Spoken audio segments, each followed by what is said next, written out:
Hello everyone, I am Ravi Ranjan, and in this part of video lecture, I am trying to explain you the concept of equilibrium of rigid body by taking some example. The first one, here a rod in equilibrium, and the rod orientation is horizontal. Clear?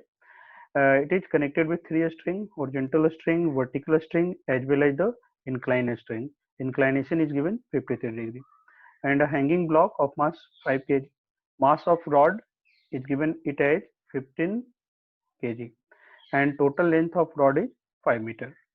You have to find out tension and mark the option.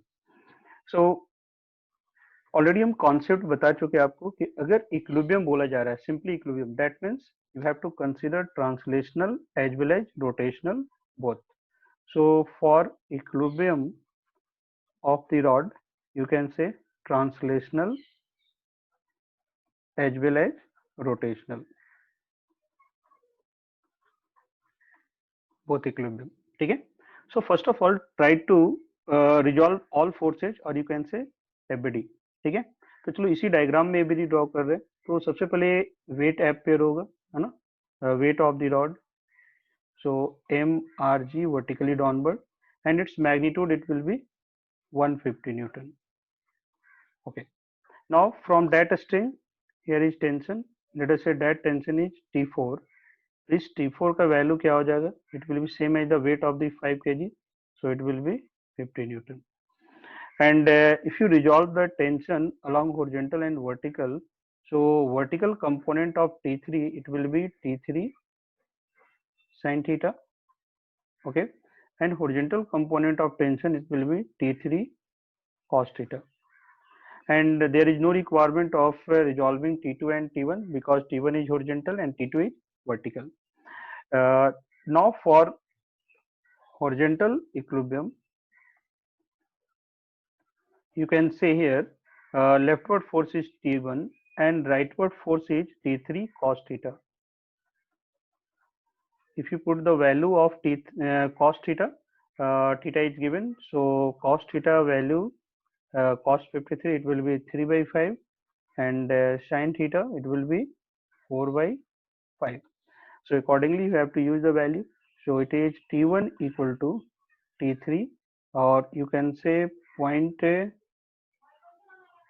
times of 3 by 5. Let us it is first equation. And along vertical, here vertical force is T2 upward, and downward force is as well as T3 sin theta, sorry. So you have to add here T3 sin theta also. So plus T3 sin theta, and vertical downward force is 150 plus 50 Newton. So it will be 200. So considering translational equilibrium, you have two equations, but total number of unknown is 3. So another equation you will get from the condition of rotational equilibrium. Clear? So now condition for rotational equilibrium, ठीक है. यहाँ पे देखो rod translational और rotational दोनों equilibrium में है, तो हम about any point net torque zero कर सकते हैं. फॉर टाइम बिंग चलो मान लो ये पॉइंट ए है, इस पॉइंट को बी बोल रहे हैं, इस पॉइंट को सी बोल रहे हैं, और इस पॉइंट को हम डी बोल रहे हैं. जो generally easier points A B C D all 4 points है. इसके अलावा रॉड के किसी भी पॉइंट के अबाउट नेट टॉर्क जीरो कर सकते हो, बट हमारे लिए यूजफुल कौन सा होगा अगर हम कंसिडर कर रहे हैं point A. Okay, so point A के अबाउट हम लोग नेट टॉर्क जीरो कर रहे हैं.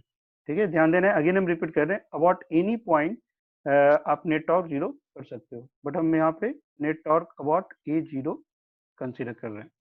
ओके, सो अब आप देखो पॉइंट ए के अबाउट किस किस फोर्स का टॉर्क होगा. तो क्लियरली T1 और T2 इसी पॉइंट से पास कर जा रहा है, सो इसका टॉर्क जीरो हो गया. यहाँ पे टॉर्क हमको कंसिडर करना होगा 5 kg, that means 50 newton as well as 150 newton, और एक हो गया T3 साइन थीटा, क्योंकि T3 कॉस थीटा को प्रोड्यूस करोगे इसका टॉर्क क्या होगा, जीरो. ठीक है, so net torque about O is zero. So अब आप यहाँ पे लिखो, तो 5 kg का परपेंडिकुलर डिस्टेंस कितना है, 1 metre, so 50 into 1, and direction of torque it will be clockwise. Now similarly weight का टॉर्क क्या होगा, फोर्स इधर है, परपेंडिकुलर डिस्टेंस यहाँ से कितना हो गया, टोटल लेंथ इज 5 मीटर, तो ये डिस्टेंस आपका 2.5 हो गया. सो it is 150 into 2.5 and direction of torque again it is clockwise. Clear. और अगर आप कंसीडर करो T3 sin थीटा, तो T3 sin थीटा का परपेंडिकुलर डिस्टेंस यहाँ से कितना हो जा रहा है, same as 5. So it is T3 sin theta into 5. Okay. So net torque equal to 0. So यहाँ से आपका रिजल्ट क्या आ रहा है, अगर आप अप्लाई करो यहाँ से सिंप्लीफाई कर लो, तो 150 into 2.5 plus 50 it will B, equation solve करने पे कितना आ जा रहा है, ये आपका आ जा रहा है 425. ठीक है. And right hand side is, ये राइट हैंड साइड टोटल चला जाएगा क्योंकि इसका डायरेक्शन क्या है आपका एंटी क्लॉकवाइज है. ठीक है. सो 5 साइन थीटा का वैल्यू कितना दिया हुआ है आपका 4/5. सो T3 इंटू 4. सो 4 इंटू हम लोग क्या कर सकते हैं T3. तो value of T3 it will be equal to 425 divided by 4 newton. तो अगर आप इसको डेसिमल में कन्वर्ट करोगे तो it will be 106.25 Newton. So that implies option C is correct. Okay. Now, if you put the value of T3 in equation 1 and 2, you will get the result of T1 and T2. So on solving the value of T1, you will have 255 by 4. So decimal में value आपका आ जा रहा है 63.75 Newton. Okay. And the value of T2 you will get here, it is 115 Newton. So correct option it will be A, B, C all. So it is A, B, C. All three are the correct. Clear. तो यहाँ से हम लोग देख रहे हैं translational equilibrium और rotational equilibrium है, तो उसका कंडीशन यूज करके हम लोग इसको सॉल्व कर रहे हैं. Okay. Now second one. In this setup, a rod of length L inclined and placed with support to a step, और इसका हाइट h दिया हुआ है. ठीक है. और इंक्लाइनेशन थीटा है. और कंपेयर टू लास्ट क्वेश्चन, यहाँ पे देखो ये सरफेस में क्या है, फ्रिक्शन है. ठीक है. और फ्रिक्शन कोफिशिएंट आपको फाइंड आउट करना है और थीटा दिया हुआ है. ठीक है. And rod at rest, so you can say rod in equilibrium. तो तुरंत आपको स्ट्राइक करना चाहिए कि रॉड इक्विलिब्रियम में है. सो in translational as well as rotational both. So you should start in this way. Equilibrium of rod is of two types, translational and rotational. Clear? So for translational equilibrium, you can say net force is going to be 0. So first of all, we have to indicate forces acting on the body. Clear? So first force हम indicate कर रहे हैं weight of the rod which acts from that point. So it is mg. Normal reaction from that point, if I named it as B, so that normal you can say it is NV. And step का ये point को हम लोग ए indicate करें, तो यहाँ से एक नॉर्मल आ जाएगा NA. Apart from that, since slipping tendency is leftward, so friction will act rightward. तो यहाँ से एक फ्रिक्शनल फोर्स भी आ रहा है. ठीक है.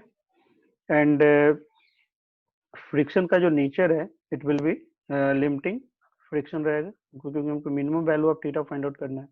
So you can say it is mu into normal reaction at that point, so it is NV. So these are the forces acting on the rod. Now you have to consider translational equilibrium of the rod. So for translational equilibrium along horizontal अगर हम लोग देख रहे हैं तो सभी forces को horizontal direction में resolve करेंगे और net force along horizontal should be 0. So NA का component क्या हुआ, that angle is theta, so it is also theta. So vertical से देखोगे NA कितना angle subtend कर रहा है, theta. So component along vertical it will be NA cos of theta and along horizontal it is NA sin theta. तो rod पे अगर देखोगे होरिजेंटल डायरेक्शन में फोर्स कौन सा आ रहा है, एक फ्रिक्शन आ रहा है होरिजेंटल राइटवर्ड, और दूसरा फोर्स क्या आ रहा है NA का component NA sin theta. So definitely NA sin theta should be equal to friction, और फ्रिक्शन लिमिटिंग है, so हम लिख सकते हैं mu into NV. That is first equation. Clear. Now along vertical direction, vertical direction देखो forces कौन कौन सा आ रहा है। सो अपर डायरेक्शन में यहाँ से एन ए कॉस थीटा, इस पॉइंट से एन बी, और वर्टिकल डाउनवर्ड फोर्स क्या है आपको, एम जी। सो हम लोग लिख सकते हैं यहाँ से N A cos theta plus N B, and it is going to be equal to weight of the rod. ठीक है, let us say it is equation 2. So using translational equilibrium concept we have two equation but unknown क्या है, mu na और nb, three unknown है। एक और equation का requirement है, that equation it will come when you use the rotational equilibrium. So हम लोग net torque किस point के बाद जीरो करेंगे, तो ध्यान देना है कि रॉड आपका ट्रांसलेशनल इक्विलिब्रियम में भी है और रोटेशनल इक्विलिब्रियम में, ना तो ट्रांसलेट कर रहा है ना ही रोटेट हो रहा है। तो इसका मतलब हम लोग सेंटर ऑफ मास के साथ साथ किसी भी अदर पॉइंट के बाद नेट टॉर्क जीरो कर सकते हैं। सो अगर इसको आप बी कंसिडर कर रहे हो एंड दैट पॉइंट एज सी, और इस पॉइंट को ए कंसिडर कर रहे हैं, तो जनरली हम लोग ये थ्री पॉइंट्स में से कोई भी पॉइंट लेकर प्रॉब्लम को सॉल्व कर सकते हैं। ठीक है, सो बेटर है कि हम लोग पॉइंट बी के वॉट कंसिडर करें। So net torque about B should be equal to zero. इस पॉइंट के बाद देखोगे तो एनवी का टॉर्क जीरो हो गया, फ्रिक्शन का टॉर्क जीरो हो गया, तो यहाँ से एमजी का टॉर्क किससे बैलेंस हो रहा है आपका, एनए का टॉर्क। ठीक है, सो एनए का टॉर्क अगर आप देखोगे तो क्या ऑब्टेंड होगा, हम लोग लिख सकते हैं it is N A into perpendicular distance, so that distance is perpendicular.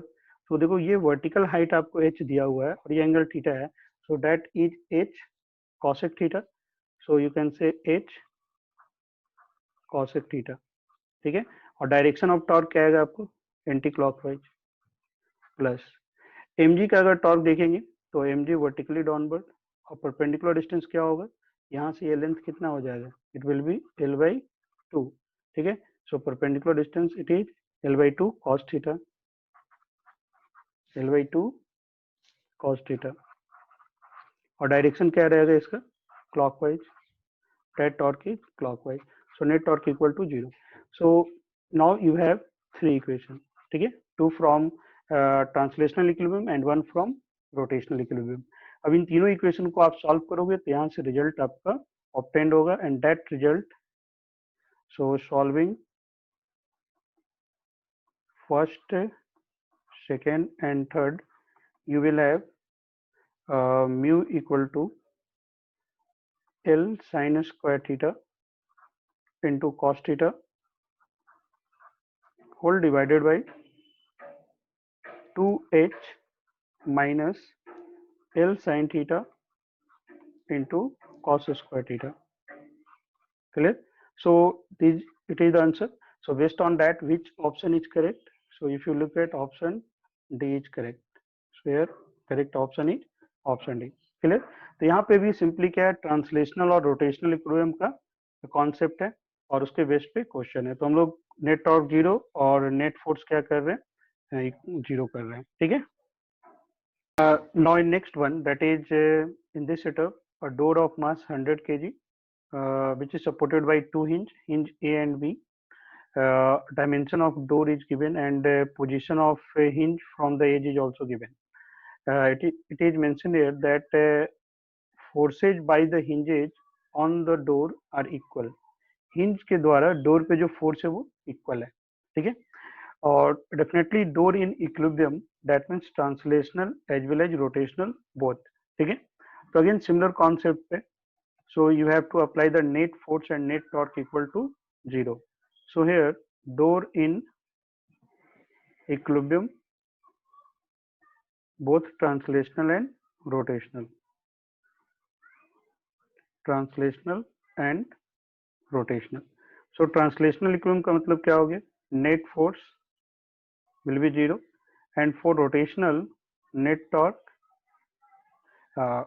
if body in only rotational, then you have to consider net torque about center of mass zero, but since door in translational equilibrium also, so हम लोग center of mass का any point के about zero कर सकते हैं, any point such that axis parallel to center of mass axis it will be equal to zero. So हम लोग को टू कॉन्सेप्ट यूज करना है, एक net force equal to zero और दूसरा अप्लाई करना है net torque equal to zero. Now first of all try to draw the ABD of the door. ठीक है, तो चलो हम यहाँ पे एक डोर को इंडिकेट कर दे रहे हैं। नाउ फोर्सेज कौन कौन सा एक्ट होगा?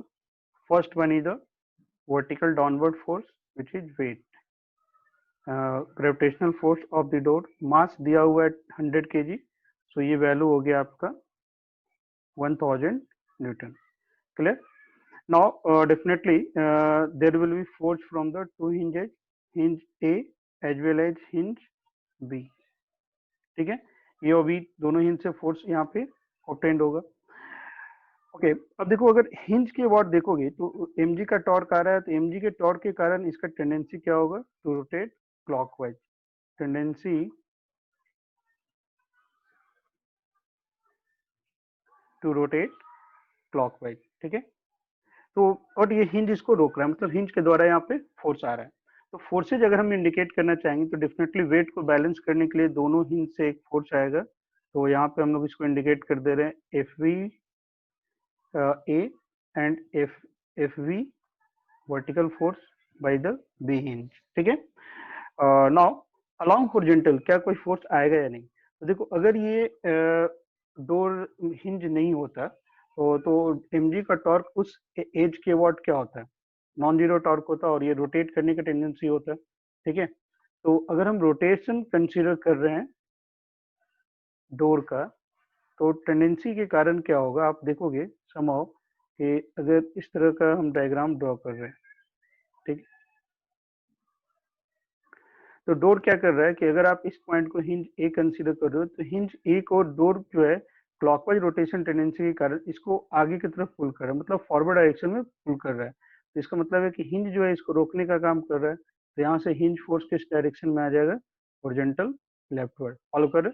तो आप कर सकते हो कि from point A hinge force का एक कंपोनेंट हॉरिजॉन्टल होगा और उसका डायरेक्शन क्या होगा? लेफ्टवर्ड होगा. क्लियर? अब देखो डोर का रोटेशन के कारण हिंज बी पे क्या टेंडेंसी है? इसको पुश कर रहा है लेफ्टवर्ड. तो यहाँ से जो फोर्स आएगा उसका डायरेक्शन क्या हो जाएगा? राइटवर्ड. और ये भी क्या है? हॉरिजॉन्टल फोर्स है. तो इसको इस फोर्स को हम लोग क्या लिख रहे हैं? F H B. So these are the forces. तो समझ रहे हैं इस पॉइंट को कि हिंज पॉइंट ए से फोर्स एक वर्टिकल है, हॉरिजॉन्टल फोर्स जो आ रहा है वो लेफ्टवर्ड होगा. हिंज बी से फोर्स वर्टिकल होगा और हॉरिजॉन्टल फोर्स राइटवर्ड होगा. Clear? Now we have to apply here the translational equilibrium condition. Translational equilibrium condition. ठीक है, along horizontal direction forces going to balance. So यहाँ से हम लोग को ऑब्टेंड हो गया F H A, it is equal to F H B. ठीक है, let us it is first equation.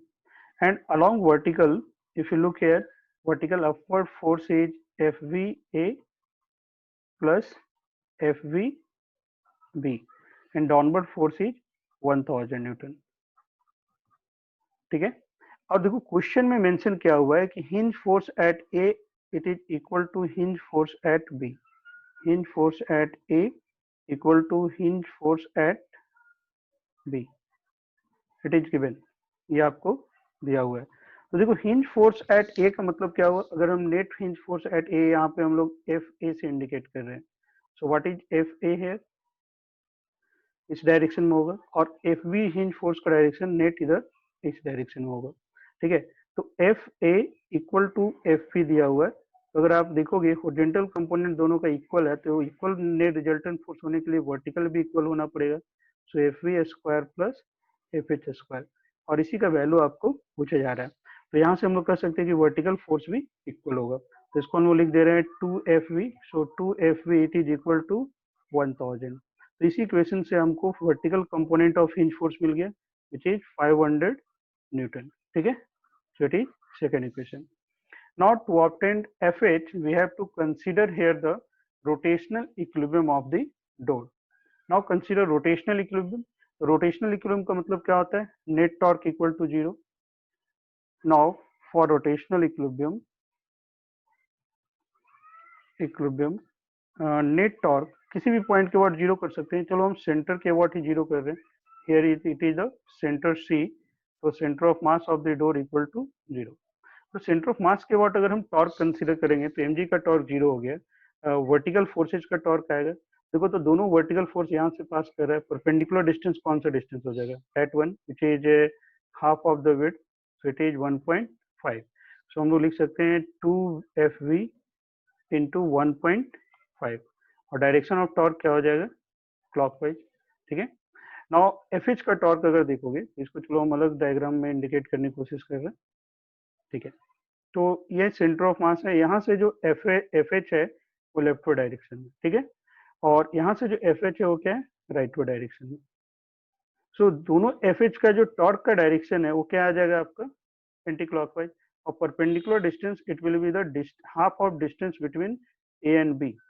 Clear, C point से देखोगे तो परपेंडिकुलर डिस्टेंस यही डिस्टेंस आ रहा है, इस डिस्टेंस का वैल्यू भी कितना आएगा, ज्योमेट्री यूज करोगे तो 1 होगा, क्योंकि टोटल 4 दिया हुआ है, यहाँ से यहाँ आपका कितना है 1, और बी का भी देख रहे हो तो 1 है, so that distance it will be 2 metre. तो सेंटर ऑफ मास यहाँ से कितने पे रहेगा 1 मीटर पे। तो इस FHB और FHA का जो परपेंडिकुलर डिस्टेंस है from C it will be 1 metre, और दोनों का डायरेक्शन सेम है। तो अगेन हम लिख सकते हैं 2FH into 1 and direction here is anti-clockwise, net torque is 0। तो यहाँ से हम लोग सॉल्व करके FH का वैल्यू फाइंड आउट कर सकते हैं। So FH it will be equal to 1.5 times of the FB। तो FB हम लोग ऑब्टेन कर चुके हैं, so it is 750 newton, that is third equation। Now what would be the resultant magnitude of these two?